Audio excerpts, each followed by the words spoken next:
네, 방금 국무회의에서 정부가 쌍특검법에 대한 거부권을 행사했습니다. 국회가 어제 오후 정부로 법안을 이송한 지 하루도 지나지 않아서 마치 무슨 군사작전 펼치듯이 국무위원들을 동원해서 특검에 대한 거부권을 의결한 것입니다. 불참하는 국무위원은 불참 사유서를 작성해서 대통령실에 제출하라는 공지까지 했다고 합니다. 참 방탄 국무회의를 연 겁니다. 대통령과 대통령 가족을 위한 방탄 국무회의를 전격적으로 실시했습니다. 쌍특검법은 법률 이상의 의미가 있습니다. 윤석열 정부 출범한 1년 8개월 동안 무너진 공정과 상식, 정의를 좀 바로 세워달라는 국민의 엄중한 명령이었습니다. 그러나 대통령은 결국 본인과 가족을 지키기 위해서 국민과의 대결을 선택한 것입니다. 역대 어느 대통령도 자신이나 자신의 가족과 관련된 특검, 검찰 수사를 거부한 적은 없었습니다. 이게 첫 번째 사례입니다. 국민을 버리고 가족을 선택했습니다. 대통령 스스로 무너뜨린 공정과 상식을 바로잡을 수 있는 기회를 포기한 것입니다. 가족 비리 방탄을 위해 거부권을 남용한 최초의 대통령으로 기록될 것입니다. 대한민국에서 대통령은 물론 우리 국민에게도 매우 불행한 일입니다. 국민 상식은 죄를 지었으면 벌을 받으라는 것이고 누구도 법 앞에 예의 없이 적용하라는 것입니다.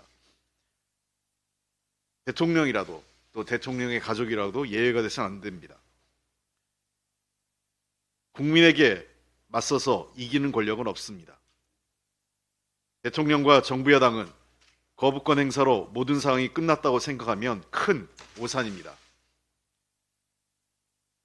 어쩌면 대통령과 정부 여당에 대한 국민의 심판과 저항은 이제부터 시작될 것입니다. 윤석열 정부의 2기 경제팀이 금년 경제정책 방향을 발표했습니다. 민생경제 회복을 경제정책의 최우선 과제로 설정한 것은 그나마 다행입니다. 그러나 내용을 조금씩 구체적으로 살펴보면 도대체 아무런 실질적 대책도 없고 도리어 경제를 위험에 빠뜨릴 수 있는 내용들이 곧 도처에 포함되어 있습니다. 주요 내용을 살펴보면 첫째, 우리 경제를 매우 어려운 상황으로 전락시켜 놓고 여전히 반성이나 또는 새로운 대책은 제시하지 못하고 있습니다. 출범 이후 지속된 감세 정책 기조로 나라의 고가는 텅텅 비어감에도 재정의 지속 가능성을 확보하기 위한 노력은 어디도 찾아볼 수 없습니다. 재정적 여력이 없으니 민생경제 활력을 위한 정부의 재정수단, 경제정책 수단이 거의 전무한 상황입니다. 고물가 고금리로 도탄에 빠진 국민의 민생을 그대로 방치하는 것입니다. 야당은 물론 중앙은행이나 한국은행과 같은 중앙은행과 경제 전문가들이 재정의 적극적인 역할을 아무리 얘기해도 정부의 감세 정책 그리고 재정의 역할의 무대책은 2025년까지 계속 지속될 상황입니다. 두 번째는 정부가 매우 소극적이고 미봉책 수준에 불과한 정책을 나열했다는 것입니다.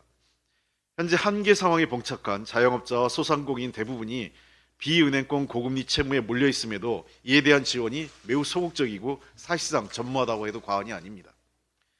물가 관리를 위해 농산물 수입을 확대할 수는 있지만 그로 인한 농가 피해에 대한 손실 보전 대책은 없습니다.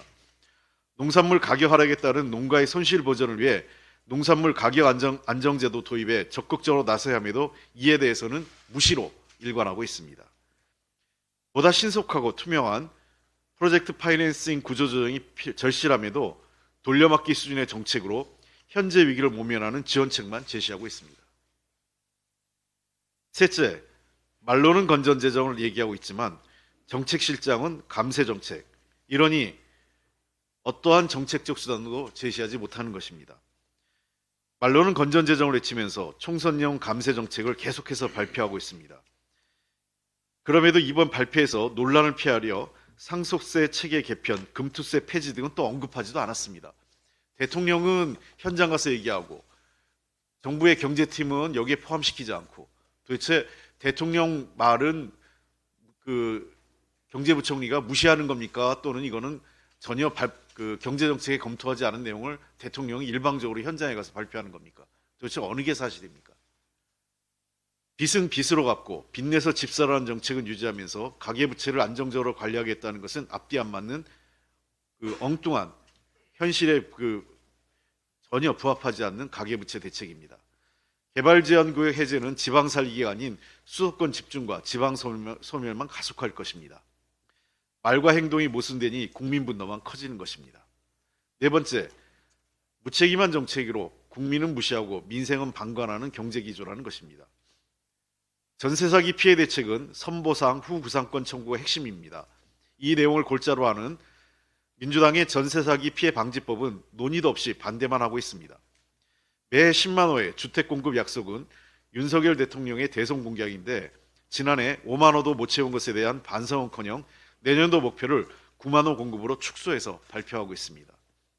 지난해 미분양 주택에 대한 정부 매입을 우리 당이 제안했으나 정부 여당이 거절해 그 사태가 더욱 악화되고 있습니다. 그러더니 이제 와서 겨우 1만 호 매입하겠다며 생색만 내고 있습니다.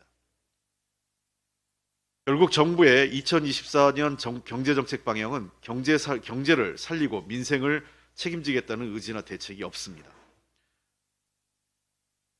매해 경제기조를 살펴보지만 이리저리 오락가락할 뿐 중심이 되는 어떤 비전도 찾을 수 없습니다. 정부의 철학이 빈곤하니 건전재정과 감세에만 더 집착하는 것 같습니다. 세수 기반 확보에 대한 명확한 계획 없이 열악해진 재정에 감세만 하다가 우리 경제가 돌아올 수 없는 강을 건널 수 있다는 점을 분명하게 경고합니다. 이상입니다.